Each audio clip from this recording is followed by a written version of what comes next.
తాకట్టులో ఉన్న బంగారాన్ని విడిపించి ఆ రోజు ఆన్లైన్ రేటుకే మేము కొంటాం. Sharma gold company. నమస్కారం, వెల్కమ్ టు సుమన్ టీవీ. నేను గీతాంజలి. ప్రస్తుతం మనతో పాటు ఇస్కాన్ నుంచి ప్రణవానంద ప్రభుజీ ఉన్నారు. హరే కృష్ణ ప్రభుజీ, ఎలా ఉన్నారు? మళ్ళీ గ్యాప్ వచ్చింది, గ్యాప్ తర్వాత చాలా సంతోషం మాట్లాడడం. ఎన్నో ప్రశ్నలు, అంటే కనీసం ఒక సంవత్సరం అవుతోంది, సంవత్సరంన్నర దగ్గర. ఈ టైంలో చాలా మందికి సందేహాలు తీరాయి, వాళ్ళ సన్మార్గంలో వెళ్తూ ఉన్నారు. కానీ ఇంకా చాలా మంది ముందుకొస్తూ ఉన్నారు, సందేహాలు అడుగుతున్నారు, నివృత్తి చేసుకోవడానికి. ఇందులో భాగంగా చుట్టూ అంత నెగిటివిటీ పెరిగిపోతుంది. అటు సొసైటీలోనూ నెగిటివిటీ చూస్తున్నాం, ఇళ్ళ పరిసరాల్లో చూస్తున్నాం, ఇంట్లో చూస్తున్నాం, మా ఒంట్లో కూడా చూస్తున్నాము. అసలు ఏంటి నెగిటివిటీ, ఎందుకు ఇంతగా ఎక్కువైపోయింది, దాని నుంచి బయటపడే మార్గాలు ఏమన్నా ఉన్నాయా అని అడుగుతున్నారు. నెగిటివిటీ నుంచి బయటపడాలి అని అంటే పాజిటివిటీ వ్యక్తి దగ్గరికి వెళ్ళాలి. మన నేచర్, మీరు అన్నారు కదా, మన ఒంట్లో నెగిటివిటీ ఉంది, కుటుంబంలో నెగిటివిటీ ఉంది, సమాజంలో నెగిటివిటీ ఉంది అని. నెగిటివిటీ ఉంది, పాజిటివిటీ కూడా ఉంది. మనం జస్ట్ పాజిటివిటీ దగ్గరికి వెళ్ళాలి, అది మనం చేయాల్సిన ప్రయత్నం. మనం ఎలాంటి వాళ్ళ, ఇప్పుడు చూడండి, ఇనుము అయస్కాంతం దగ్గర పెట్టామనుకోండి, అయస్కాంతం యొక్క శక్తి ఇనుముకి వస్తుంది. మీరు ఎప్పుడైనా ఎక్స్పెరిమెంట్ చేస్తారు? చిన్నప్పుడు మా టీచర్ ఈ విషయం చూపించేది. అయస్కాంతం పైన ఇనుముని బాగా కొద్దిసేపు రాసి ఇంకొక ఇనుము దగ్గర పెట్టామనుకోండి, లాగేస్తుంది. ఇనుము నేచర్ కాదు, కానీ అయస్కాంతం దగ్గర ఉండటం వల్ల ఇనుముకి కూడా ఆ అయస్కాంత శక్తి వచ్చింది. అలానే మనం ఎంత నెగిటివ్ గా ఉన్నా సరే, ఒక పాజిటివిటీ కనెక్ట్ అయిపోయాం అనుకోండి, మనకు కూడా పాజిటివిటీ వస్తుంది. ఈ ప్రపంచంలో అన్నిటికంటే పాజిటివ్ సోర్స్ ఏదైనా ఉంటే అది భగవంతుడే. భగవంతుడి దగ్గరికి ఎంత దగ్గరగా ఉన్నాం అనుకోండి, మనం అంత పాజిటివ్ గా ఉంటాం. మనం ఎంత ఆధ్యాత్మిక మార్గంలో ఉన్నాం అనుకోండి, అంత పాజిటివ్ గా ఉంటాం. ఇది చాలా మందికి తెలియదు. నెగిటివిటీ, బాధలు, డిప్రెషన్, మెంటల్ హెల్త్ అని పాపం బాధపడుతుంది. కానీ దీని అన్నిటికీ ఒక సొల్యూషన్ ఏంటి అని అంటే, పాజిటివ్ గా మన మైండ్ సెట్ ని మార్చుకోవటమే. ఎలా మార్చుకోవటము అనేది మంచి వాళ్ళ యొక్క సాంగత్యంలో ఉండటం. వినాయకుడిని చూసారనుకోండి, ఫస్ట్ విషయం మనకు కనిపించేది ఆయన పెద్ద పెద్ద చెవులు కనిపిస్తాయి. కరెక్ట్. నోరు కనిపించదు, తొండం కింద ఉంటుంది, కానీ చెవులు మాత్రం కనిపిస్తాయి. మనకి ఈ ప్రపంచంలో గణపతి చెప్పేది ఏంటి అని అంటే, మంచి మాటలు వినడానికి ఎక్కువగా శ్రద్ధని పెట్టు. అందరు కూడా బడబడ బడబడ మాట్లాడడానికి చాలా ఇంతూజియాస్టిక్ గా ఉంటారు, కానీ వినడానికి ఇంతూజియాస్టిక్ గా ఉంటారు. కాబట్టి ఎంత మనం మంచి విషయాలు వింటామో, మీకు ఒక ప్రిన్సిపల్ చెప్తాను. Good in, good out, bad in, bad out అనే ప్రిన్సిపల్ ఉంది. మనం లోపల ఏదైతే స్వీకరిస్తామో అది మన నుంచి బయటకు వస్తుంది. నెగిటివిటీ లోపలికి ఉంది. లోపల సపోజ్ మనం అనుకుంటున్నాం, అరే నా లోపల మొత్తం నెగిటివిటీ ఉంది. ఎక్కడి నుంచి వచ్చింది ఈ నెగిటివిటీ? మనం తెచ్చి పెట్టుకున్నాం నెగిటివిటీ. మనం చాలా పాజిటివ్ గా ఉన్నాం. కొంతమంది అంటారు, ప్రభుజీ చాలా పాజిటివిటీ వస్తుంది ఎప్పుడైతే మనం మందిరానికి వెళ్తామో, ఎప్పుడైతే సాధువుల్ని కలుస్తామో. ఎందుకు ఆ పాజిటివిటీ ఇచ్చింది? ఎందుకంటే పాజిటివిటీని తెచ్చుకున్నాం కాబట్టి. మనం కరెంట్ వైర్ ని పట్టుకుంటే ఎలా అయితే కరెంట్ షాక్ కొడుతుందో, భగవంతుని ఎప్పుడైతే పట్టుకుంటే ఆ పాజిటివ్ ఎనర్జీ, ఆ ఆధ్యాత్మికత భావనలో ఉండే ఒక ప్రశాంతత. పాజిటివిటీ అంటే ఏం లేదండి, ఎక్కడైతే ధర్మమో అది పాజిటివ్, ఎక్కడైతే అధర్మమో అది నెగిటివ్. కాబట్టి భాగవతంలో ఒక విషయం చెప్పారు, మద్యంపానం శ్రియాసూన యథా అధర్మశ్చ చతుర్విధం. ఎక్కడైతే ఈ 4 వస్తువులు ఉంటాయో అక్కడ తప్పకుండా నెగిటివిటీ ఉంటుంది. మీకు చాలా జాగ్రత్తగా ఈ విషయాన్ని పరిశీలన చేయాలి అందరూ. ఎక్కడైతే ఈ 4 చెడు అలవాట్లు ఉంటాయో, ఏంటి ఆ 4 చెడు అలవాట్లు? ఎక్కడైతే మాదక ద్రవ్యాలను సేవిస్తూ ఉంటారు. చూడండి, మీరు ఒక ఈ ప్రపంచంలో మేము ఎప్పుడూ వెళ్ళలేదు, కానీ విన్నాం, కానీ చూసాం వీడియోస్. కానీ ఎప్పుడైనా మీరు చూడండి, ఎక్కడైనా ఈ డిస్కోటెక్స్ అని, పబ్స్ అని ఉంటాయి చూడండి, అవన్నీ చీకటిగా ఉంటాయి. చాలా మొత్తం అన్ని అంధేరా, మొత్తం చీకటి ఉంటుంది.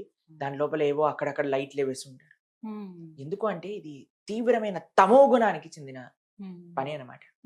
మాదక ద్రవ్యాలు సేవించటం, డ్రగ్స్ అని, తర్వాత గుట్కా, మాణిక్ చంద్, తర్వాత మందు తాగటం, ఇవన్నీ కూడా తమో గుణానికి సంబంధించి. అందుకే మీరు చూడండి, ఎవరైనా ఇలాంటి తప్పు పనులు చేసే వాళ్ళ దగ్గరికి మనం వెళ్ళామనుకోండి, వాళ్ళు ఒక స్టేట్ ఆఫ్ వాళ్ళని చూస్తేనే మనకు కూడా ఏంటి అసలు వీడు నార్మల్ గా ఉన్నాడా లేదా అని అనిపించే ఒక వస్తుంది. అనిపిస్తూ ఉంటుంది అనమాట. తాగాక అవును. ఎవరైనా చూసారా మీరు ఎప్పుడైనా? చూసానండి. వాడు చాలా మైకంలో ఉంటాడు. ఉంటారు. అవును. ఈ లోకంలో ఉండరు అసలు. ఎందుకు అలా ఉంటారంటారు? దాని యొక్క ప్రభావం అనిపిస్తుంది. మీకు మా ఒక స్వామీజీ ఉన్నారు మా ఇస్కాన్ లో, రాధా గోవింద మహారాజ్. ఆయన అంటారు, తుమ్తో భోగ్ కో భోగ్నే చలా పర్ భోగి తుమే భోగ్ లియా అని అంటారు. ఆయన ఏమనుకున్నారు, మనం ఏదో ఎంజాయ్మెంట్ కోసం ఒక పని చేయడానికి వెళ్తే ఆ ఎంజాయ్మెంటే మనల్ని తినేసింది అనమాట. అందుకే కదండి ఇప్పుడు తాగేవాడు, అమ్మో నేను తాగకపోతే చచ్చిపోతాను, అడిక్ట్ అయిపోయాడు. అడిక్ట్ అయిపోతాడు. మద్యం పానం స్త్రీయ అసూన, ఎక్కడైతే జూదం ఆడతారు. ఇప్పుడు చూడండి కొంతమంది అయితే ఎప్పుడు చూడండి ఇప్పుడు ఐపీఎల్ అని అవి ఇవని ఏది నడుస్తుంది సరే, ఇప్పుడైతే ఎక్కడైనా ఎలక్షన్స్ నడిచినా సరే, ఏదైనా టీవీలో రియాలిటీ షోస్ నడిచినా సరే, ఎవరు గెలుస్తారు అది డబ్బులు పెట్టేసి ఎప్పుడు ఆ టెన్షన్ లో ఉంటారు. మమ్మల్ని కూడా అడుగుతారు, ప్రభుజీ టెన్షన్ ఎక్కువైపోతుంది మేమేం చేస్తాం, ఫస్ట్ ఆ పని ఆపేసి అప్పుడే కదండి. ఇప్పుడు మీకు ఒక విషయం చెప్తానండి, కష్టపడని డబ్బులు ఎప్పుడైనా సరే మనతోటి ఉండవు. ఈజీగా వచ్చిన డబ్బులు ఈజీగా వెళ్ళిపోతాయి. కరెక్ట్. మద్యం పానం స్త్రీయ సూన, ఎక్కడైతే ప్రాణి హింస జరుగుతుందో, పశు హింస జరుగుతుందో, ఎప్పుడైతే మన యొక్క సొంత ఇంద్రియ సంతృప్తి కోసం మనం పశువుల్ని ప్రాణుల్ని చంపేస్తాం, ఆ ప్రదేశంలో ఎప్పుడైనా ఆ నెగిటివ్ ఎనర్జీ, ఇప్పుడు చూడండి మీరు ఆలోచన చేయండి, ఒక దగ్గరికి ఎవరైనా చనిపోయారు అనుకోండి, మనం వెళ్ళి రాగానే స్నానం చేసేయండి బట్టలు ఉతికేసేయండి, ఎవరైనా డెడ్ బాడీ వెళ్తుంది అనుకోండి ఇంటి ముందు నుంచి తలుపులు వేసేసి ఆ నెగిటివ్ వైబ్రేషన్స్ వచ్చేస్తాయి అని ఇంత జాగ్రత్తగా చూసుకొని, శ్మశానం ముందు నుంచి వెళ్ళినా సరే కొంతమంది తల్లు చేసుకుంటూ ఉంటారు, పక్కన నుంచి ఏదైనా డెడ్ బాడీ వెళ్తుందని చాలా అనీజీగా ఫీల్ అయిపోతాం. అరే చిన్నపిల్లలకి అంటారు చూడొద్దు అని. అదే డెడ్ బాడీని మంచిగా నీట్ గా అలంకరణ చేసి ప్లేట్ మీద తీసుకొని తిను అని తినిపించారనుకోండి, అక్కడ డెడ్ బాడీయే, ఇది డెడ్ బాడీయే. ఈ డెడ్ బాడీ అంటేనే ఒక నెగిటివ్ కానిటేషన్ మనం చూస్తాం అనమాట. ఆ నెగిటివ్ ఎనర్జీ, మీరు చనిపోయిన వాళ్ళని చూసారనుకోండి ఎక్కువసేపు ఉండలేరండి, మీరు అక్కడ చూస్తూ ఉండలేరు, చూడలేం. అవును. కాబట్టి ఆ డెడ్ బాడీస్ ని మనం శరీరంలోకి నింపేసాం అనుకోండి, ఆ నెగిటివ్ ఎనర్జీ అంతా కూడా మనలోకి వచ్చేస్తుంది. మనం ఎప్పుడైతే ప్రాణి హింస జరుగుతుందో ఆ నెగిటివ్ ఎనర్జీని ఈ న్యాచురల్ కలామిటీస్ కి దారి తీస్తుంది. తెలిసినా మీకు, ఇప్పుడు వయనాడ్ లో ఫ్లడ్స్ అయ్యాయి, మీరు చూసే ఉంటారు, ఆ కొండ చేలో మొత్తం పరిగిపోయి మొత్తం ఊర్లంతా వెళ్ళిపోయి. ఎందుకు అలా జరుగుతుంది? ఒక రీజన్ చెప్తున్నారు అక్కడ. ఒక టీవీలో చూసింది ఏంటి అంటే, ఒక ప్రెగ్నెంట్ ఏనుక్కి పైనాపిల్ బాంబు పెట్టి చంపేశారు. తెలుసా మీకు అది? కరోనా టైంలో. ఇప్పుడు చాలా మంది అడుగుతారు, దీనికి దానికి ఏదైనా కనెక్షన్ ఉందా అని మమ్మల్ని కొంతమంది అడిగారు. కనెక్షన్ ఆ ఒక్క ఏనుగుతో చేసినందువల్ల అయ్యి ఉండకపోవచ్చండి, కానీ ప్రాణి హింస ఎప్పుడైతే ఆ నెగిటివిటీ ఒక లెవెల్ కి చేరుతుందో, ఆ నెగిటివిటీ అది ఒక్కసారి యాక్టివేట్ అయిపోయి ప్రకృతి వైపరీత్యాలన్నీ కూడా వస్తాయి. కాబట్టి మేము ఒక వీడియో చూసాము, అమెరికాలో ఒక హైవే పైన వెళ్తూ ఉంటే ఏడుపులు వినిపిస్తున్నాయి అనమాట. ఆ వీడియో రికార్డ్ చేశారు, ఆడియో. ఇలా వీడియో చూస్తే ఆ నెగిటివ్ క్రైజ్ అన్ని ఒక 2 కిలోమీటర్ల దూరంలో ఉండే ఒక స్లాటర్ హౌస్ నుంచి వినిపిస్తుంది. అక్కడ ఆవులు పందులు అన్ని ఎక్కడైతే స్లాటర్ చేయడానికి పెడతారో అక్కడ నుంచి వినిపిస్తున్నాయి.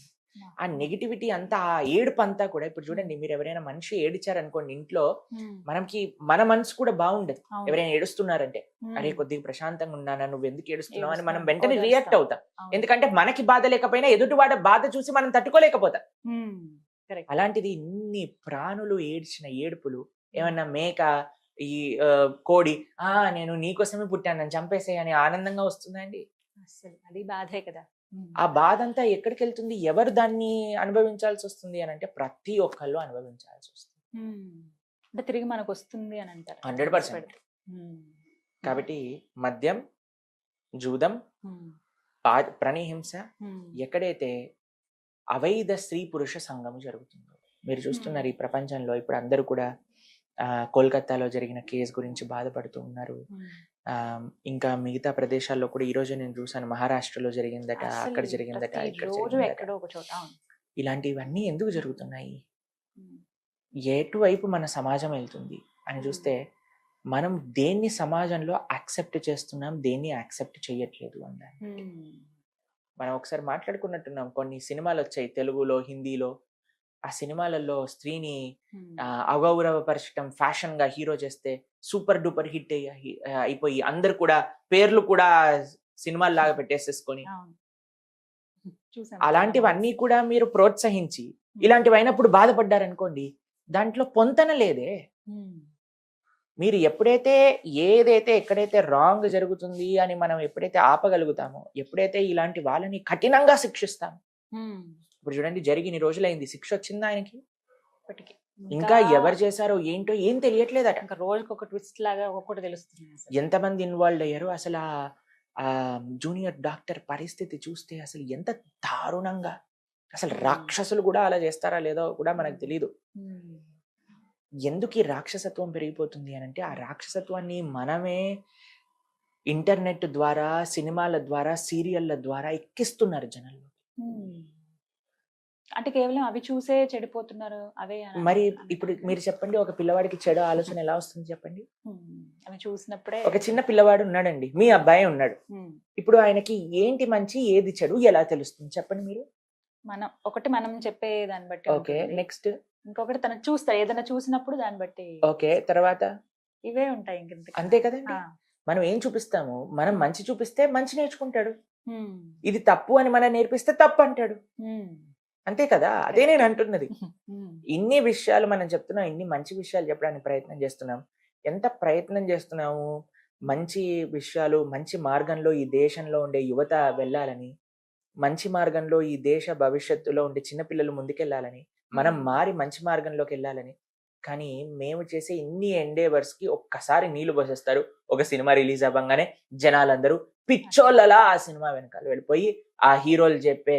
మీకు ఒక విషయం చెప్తానండి, ఎందుకు మేము సినిమాలను ఇంత ఘోరంగా ఖండిస్తాము, ఎందుకు wrong ideals, wrong role models ఖండిస్తామంటే, ఇప్పుడు మీరు చెప్పండి, నేను మా గురువు గారి ప్రవచనం వినడానికి మేము యూట్యూబ్ లో, ఇప్పుడు మేము స్టూడియోకి వస్తున్నప్పుడు కూడా మా గురువు గారి ప్రవచనం వింటూ ఉన్నాం అనమాట. మధ్యలో యాడ్ వస్తుంది.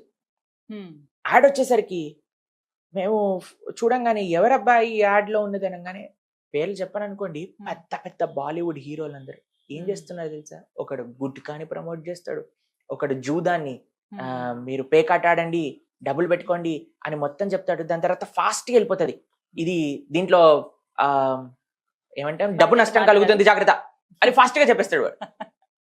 అంతే.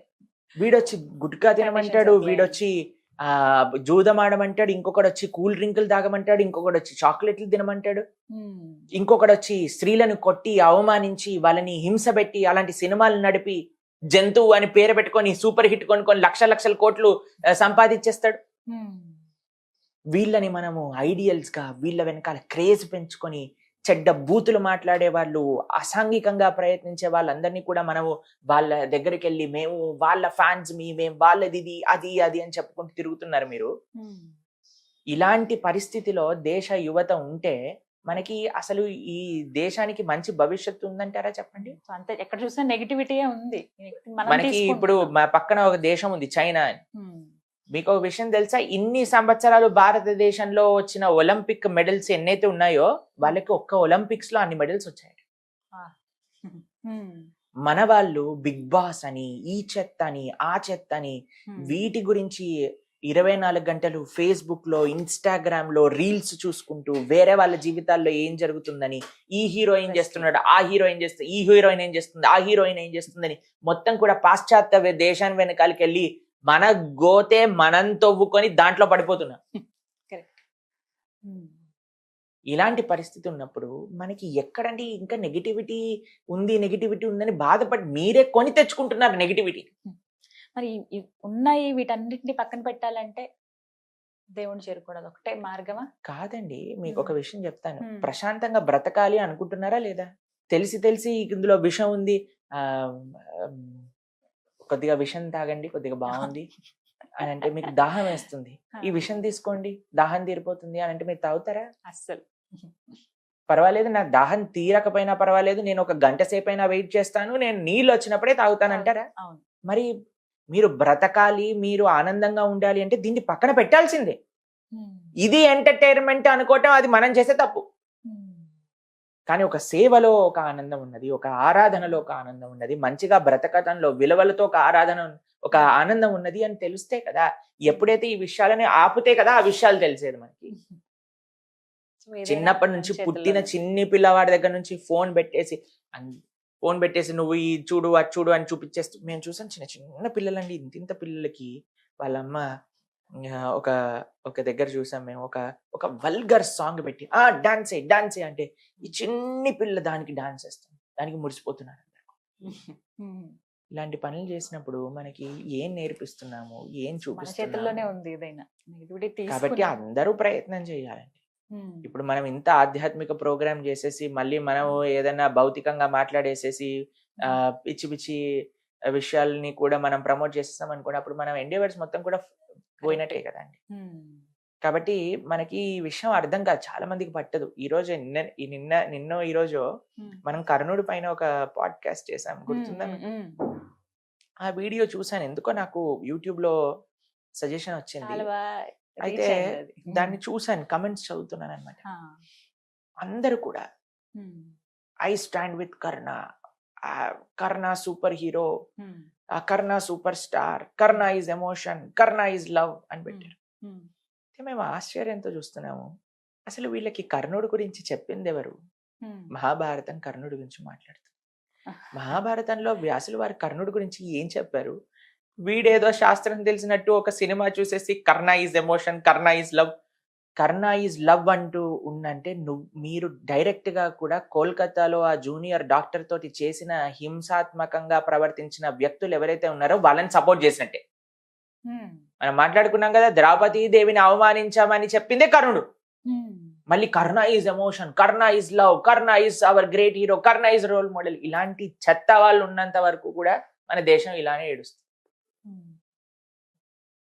అందుకే మనం ఎందుకు మాకు ఈ బాధ, ఒకటే ఒక బాధ ఉంటుంది మాకు, ఈ దేశ యువత తప్పుడు మార్గంలో వెళ్ళిపోతున్నారు. ఈ దేశ యువతకి మంచి మార్గం చెప్పేవాళ్ళు తక్కువ అవుతున్నారు.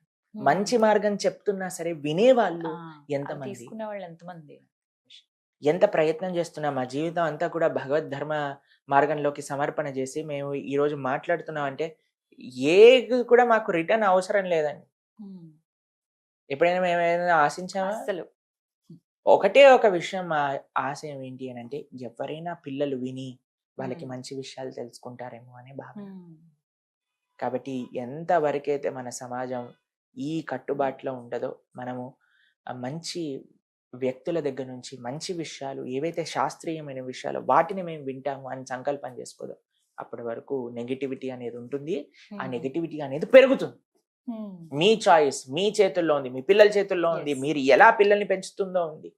మనకి పాజిటివ్ ఆప్షన్స్ ఉన్నాయి, నెగిటివ్ ఆప్షన్స్ ఉన్నాయి. మనం ఏం చూస్ చేస్తామో దాన్ని బట్టి అదే ఫ్యూచర్ ఉంటుంది. చక్కగా వివరించారు ప్రభుజీ. హరే కృష్ణ. హరే